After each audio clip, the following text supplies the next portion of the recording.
Update,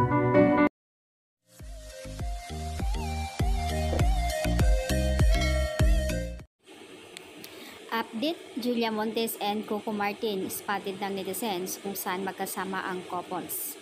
Ang sinasabi nila ay naghahanap ng slab para sa shooting. Ito na nga ang sinasabi nila na baka nga raw si Julia Montes ang makakasama ni Coco dito sa Batang Quiapo dahil nga ay si Lobby po medyo busy dahil kakagaling lang sa kasal nila. Natutuwa ang mga netizens dito sa post na ito dahil nga ang sweet nila at may pagka-matches pa sa kanilang t-shirt and sa cup nila. They are like Beyonce and Z's. For years, no matter what happened, the couples are together, stay happy, in love. And this is the only fashions couple I know in all the Philippines. Masaya na naman po kami nakitang magkasama ang mga Lodi. Salamat sa paayuda. The design of asawa. And just babe, Joel's couple, highs.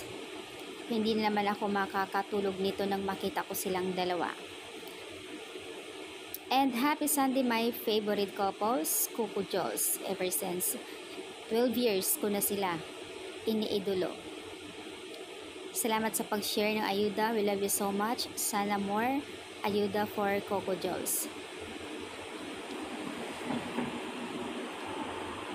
Nakaka-good vibes ang mga reaction ng mga netizens dito dahil nga minsan nga lang naman sila makita at magbigay ng clip video, nakuhanan lang ng mga fans ito.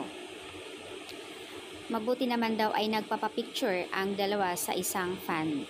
Mabait naman talaga ang Coco Joels noon pa. In fairness naman kay Coco Martin, talagang marunong siya.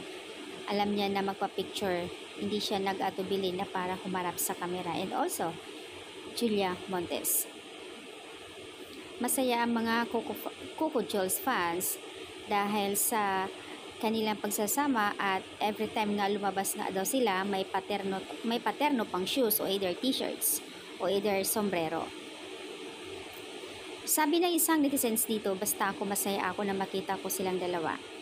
Na kahit ano ang mangyayari, kahit ano ang mga pinagbabash ng mga netizens sa inyo, nandito pa rin, mas nananaig ang mga Coco Joels fans na nagmamahal at alam namin kung ano ang real status ng buhay nyo. Kaya stay in love and happy, Coco Joels.